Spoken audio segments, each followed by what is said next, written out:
Ramzan special আজকে আমি তৈরি করব মুচমুচে ফুলকো বেগুনি। ইফতার টেবিলে বিভিন্ন ভাজাভুজির পাশাপাশি বেগুনি হচ্ছে মাস্ট ট্রাই একটি আইটেম। আসসালামু আলাইকুম everyone, welcome back to my channel. বেগুনি তৈরি করতে গেলে অনেকেই অনেক ধরনের সমস্যায় পড়েন। কারো বেগুনি ফুলতে চায় না, আবার ফুললেও বেগুনি ক্রিস্পি হয় না, একদম নরম ক্যাতক্যাতে হয়ে যায়, খেতে ভালো লাগে না। আজকে আমি গোপন ইনগ্রিডিয়েন্টস সহ এবং অসংখ্য টিপস সহ পারফেক্ট বেগুনির রেসিপিটি আপনাদের মাঝে শেয়ার করেছি। আশা করছি আপনাদের কাছে ভালো লাগবে। চলুন রেসিপি দেখে আসি। বিসমিল্লাহ। বেগুনি বানানোর জন্য এখানে আমি 2টি মিডিয়াম সাইজের বেগুন নিয়েছি। আমি এখানে মোটামুটি লম্বা সাইজের বেগুনটা ব্যবহার করছি। আপনারা যে কোনো বেগুন দিয়ে বেগুনি তৈরি করতে পারবেন। বেগুনগুলোর সামনের এবং পেছনের অংশগুলো কেটে ফেলে দিয়ে বেগুনগুলোকে ঠিক এরকম লম্বা স্লাইস করে কেটে নিয়েছি। আর স্লাইসগুলো খুব বেশি মোটাও না, আবার খুব বেশি পাতলাও না, ঠিক এই পুরুত্বে কেটে নিয়েছি। এবারে এই বেগুনের মধ্যে দিয়ে দিচ্ছি আমি 2 টেবিল চামচ লবণ। এই লবণ পানিতে বেগুনগুলোকে আমি ভিজিয়ে রাখবো 10 মিনিটের মতো। এতে করে যখন বেগুনিগুলো আমরা ভাজবো, ভেতরে যে বেগুনের অংশটা থাকবে ওইটা খেতে আর পানসে লাগবে না, খুবই মজার একটি টেস্ট আসবে। এইভাবেই আমি পানিতে ভিজিয়ে রেখে দিচ্ছি। ততক্ষণে আমি বেসনের মিশ্রণটা রেডি করে নিচ্ছি। একটি স্ট্রেনারে নিয়ে নিচ্ছি 1 কাপ বেসন। বেসনটা অবশ্যই চেলে নিতে হবে, এতে করে বেসনের মধ্যে যে গুটি বা দলা অংশগুলো থাকবে সেগুলো আলাদা হয়ে যাবে এবং বেসনের মধ্যে অনেক এয়ার ক্রিয়েট হবে, যার ফলে ব্যাটারটা স্মুথ হবে এবং বেগুনি ফুলতে অনেক সাহায্য করবে। বেসনটা চেলে নেওয়ার পরে নিয়ে নিচ্ছি 1/2 কাপ কর্নফ্লাওয়ার এবং 2 টেবিল চামচ ময়দা।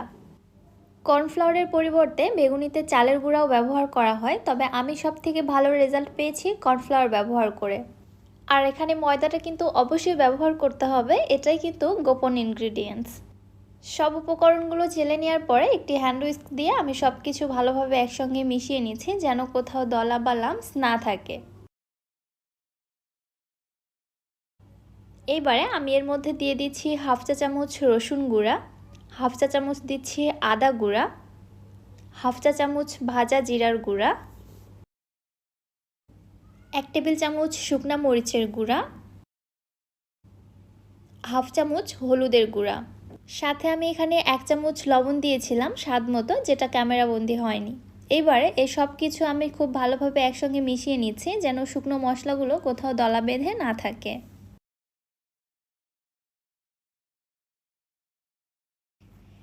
এবারে নর্মাল টেম্পারেচারে থাকা পানি দিয়ে আমি বেসনের মিশ্রণটা তৈরি করে নিচ্ছি।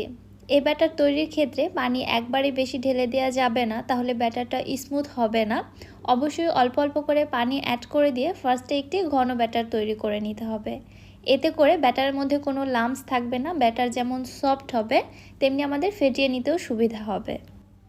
অল্প অল্প করে পানি অ্যাড করে দিতে দিতে ঠিক এরকম ঘনতে একটি ব্যাটার তৈরি করে নিয়েছি। দেখতে পাচ্ছেন ব্যাটারটা কিন্তু বেশ ঘন। ঠিক এই অবস্থায় ব্যাটারটিকে আমি ফেটিয়ে নিচ্ছি 6 থেকে 7 মিনিটের জন্য। এতে করে ব্যাটারের মধ্যে এয়ার ক্রিয়েট হবে, ফলে বেগুনি খুব ভালো ফুলবে।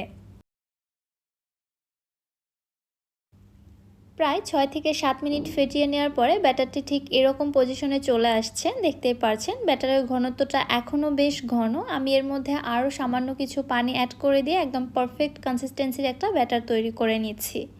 অল্প অল্প করে পানি অ্যাড করে দিতে হবে, ধাপ করে পানি ঢেলে দিলে ব্যাটারটা পাতলা হয়ে গেলে বেগুনি কিন্তু ভালোভাবে তৈরি করা যাবে না।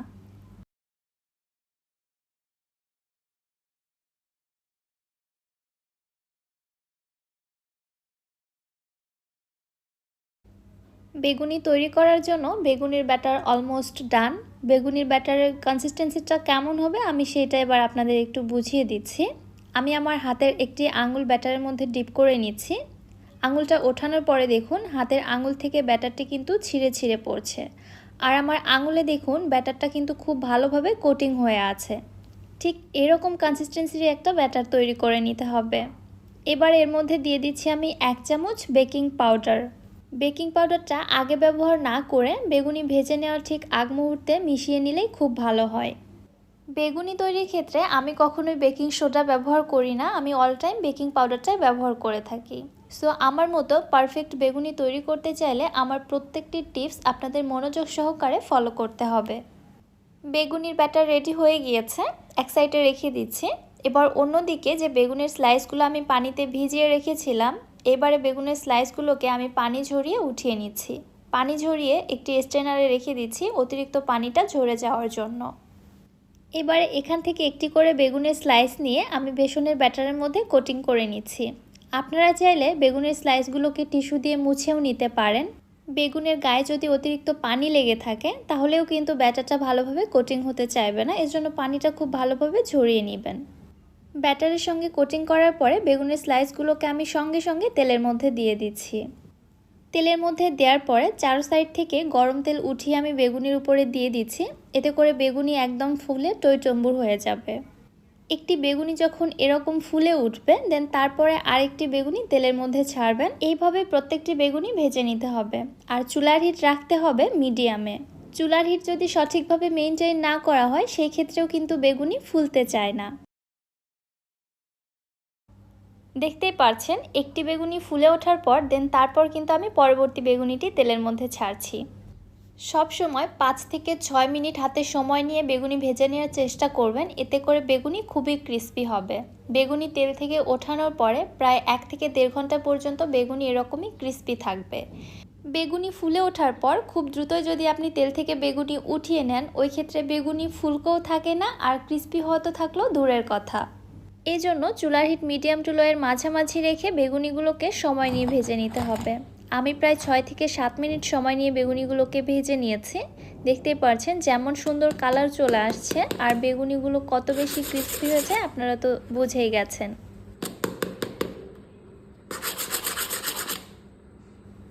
আমার প্রত্যেকটি টিপস মনোযোগ দিয়ে ফলো করে বেগুনি তৈরি করলে আপনাদের বেগুনিও এরকম পারফেক্ট হতে বাধ্য।